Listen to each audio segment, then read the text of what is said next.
CCTV short news നിങ്ങൾക്കായി സമർപ്പിക്കുന്നത് power guard solar system Koonamuchi. നമസ്കാരം. CCTV ഷോർട്ട് ന്യൂസിലേക്ക് സ്വാഗതം. അന്തരിച്ച നടനും സംവിധായകനുമായ ശ്രീനിവാസന് കലാകേരളത്തിന്റെ യാത്രാമൊഴി.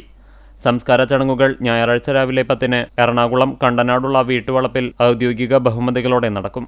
മലയാള സിനിമയിലെ ബഹുമുഖ പ്രതിഭ വിടവാങ്ങുന്നത് ചിരിയും ചിന്തയും ബാക്കിവെച്ച്. ഗുരുവായൂർ നഗരസഭയിൽ CPM-ലെ സുനിത രവിന്ദൻ ചെയർപേഴ്സണാകാൻ സാധ്യത തെളിയുന്നു. 3 സീറ്റ് മാത്രം നേടിയ CPI-ക്ക് 1 വർഷത്തെ വൈസ് ചെയർപേഴ്സൺ സ്ഥാനത്തിൽ തൃപ്തിയടയേണ്ടിവരും. LDF സ്ഥാനാർത്ഥി വിജയിച്ച കടങ്ങോട് പഞ്ചായത്തിലെ 17-ാം വാർഡ് നീണ്ടൂരിൽ കള്ളവോട്ടും ഇരട്ട വോട്ടും നടന്നതായി പരാതി. 4 വോട്ടിന്റെ ഭൂരിപക്ഷത്തിൽ വിജയിച്ച LDF സ്ഥാനാർത്ഥി KA നൌഷാദിന്റെ തിരഞ്ഞെടുപ്പ് ഫലം റദ്ദു ചെയ്യണമെന്നാവശ്യപ്പെട്ട് UDF സ്ഥാനാർത്ഥി TK സുബ്രഹ്മണ്യൻ റിട്ടേണിംഗ് ഓഫീസർക്കും തിരഞ്ഞെടുപ്പ് കമ്മീഷനും പരാതി നൽകി. കടങ്ങോട് പഞ്ചായത്തിലെ നീണ്ടൂർ 17-ാം വാർഡിൽ വിജയിച്ച LDF സ്ഥാനാർത്ഥി അഡ്വക്കേറ്റ് KM നൌഷാദിനെതിരെ UDF ഉന്നയിച്ച കള്ളവോട്ട് പരാതി അടിസ്ഥാനരഹിതമാണെന്നും LDF-ന് 3-ാം തുടർഭരണം ലഭിച്ചതിൽ വിളറി പിടിച്ചാണ് UDF അടിസ്ഥാനരഹിതമായ ആരോപണങ്ങൾ ഉന്നയിക്കുന്നതെന്നും LDF പഞ്ചായത്ത് കമ്മിറ്റി വാർത്താക്കുറിപ്പിലൂടെ അറിയിച്ചു. ചാവക്കാട് നഗരസഭ 1, 28, 32, 33 വാർഡുകളിലെ UDF സ്ഥാനാർത്ഥികളുടെ വിജയാഘോഷം നടന്നു. മുൻ block Congress president CA Gopaprathapan, TM Shaji, Brajitha Pradeep, Thanuja Shafi എന്നിവരുടെ വിജയാഘോഷം ജാനി വളവിൽ നിന്നാരംഭിച്ച് പുത്തൻകടപ്പുറം സെന്ററിൽ സമാപിച്ചു. ആത്മഹത്യാ പ്രേരണ കേസിൽ ഭാര്യയെ മാനസികമായും ശാരീരികമായും പീഡിപ്പിച്ച കുറ്റത്തിന് ഭർത്താവിനും ഭർത്തൃമാതാവിനും തടവും പിഴയും ശിക്ഷ.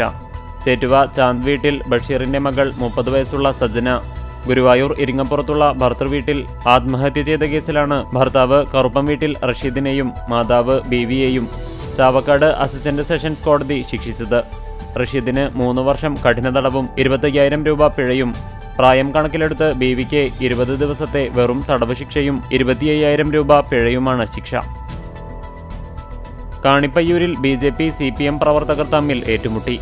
സംഘർഷത്തിൽ 2 പേർക്ക് പരിക്കേറ്റു. CPM പ്രവർത്തകനായ കാണിപ്പയ്യൂർ വെള്ളത്തേരിൽ വീട്ടിൽ കൃഷ്ണകുമാർ, BJP പ്രവർത്തകൻ കരുമത്തിൽ വീട്ടിൽ ബിനു എന്നിവർക്കാണ് പരിക്കേറ്റത്. പൊന്നയൂരിൽ ജില്ലാ കോൺഗ്രസ് കമ്മിറ്റി സെക്രട്ടറിയുടെ നേതൃത്വത്തിൽ നടന്ന രഹസ്യ ഗ്രൂപ്പ് യോഗത്തിൽ ഉന്തും തള്ളും. എടക്കഴിയൂർ തഹാനി മീറ്റിംഗ് സെന്ററിൽ നടന്ന രഹസ്യ യോഗത്തിലേക്ക് മുൻ ബ്ലോക്ക് കോൺഗ്രസ് സെക്രട്ടറിയുടെ നേതൃത്വത്തിൽ ഒരു പറ്റം പ്രവർത്തകർ കടന്നുവന്നതാണ് ഗ്രൂപ്പ് നേതാക്കളെ പ്രകോപിപ്പിച്ചത്. വെറ്ററൻസ് അത്ലറ്റിക് ഫെഡറേഷന്റെ ആഭിമുഖ്യത്തിൽ സംഘടിപ്പിക്കുന്ന 1-ാം Kerala state veterans athletics mega ചാമ്പ്യൻഷിപ്പിന് കുന്നംകുളം സീനിയർ ഗ്രൗണ്ട് സിന്തറ്റിക് ട്രാക്കിൽ തുടക്കമായി. ഹീമോഫീലിയ സൊസൈറ്റിയുടെ കുന്നംകുളം ചാപ്റ്റർ ജനറൽ സെക്രട്ടറിയും രാഷ്ട്രീയ സാമൂഹിക പ്രവർത്തകനുമായിരുന്ന രഘുനന്ദനന്റെ 1-ാം വാർഷിക സ്മൃതി ദിനം ആചരിച്ചു. CCTV ഷോർട്ട് ന്യൂസ് നിങ്ങൾക്കായി സമർപ്പിക്കുന്നത് power guard solar system Koonamuchi. ഇതോടെ ഷോർട്ട് ന്യൂസ് സമാപിക്കുന്നു. കൂടുതൽ വാർത്തകൾക്കും വിശേഷങ്ങൾക്കും ഞങ്ങളുടെ web page, Facebook page, YouTube എന്നിവ സന്ദർശിക്കുക.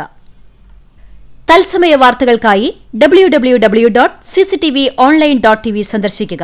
നമസ്കാരം.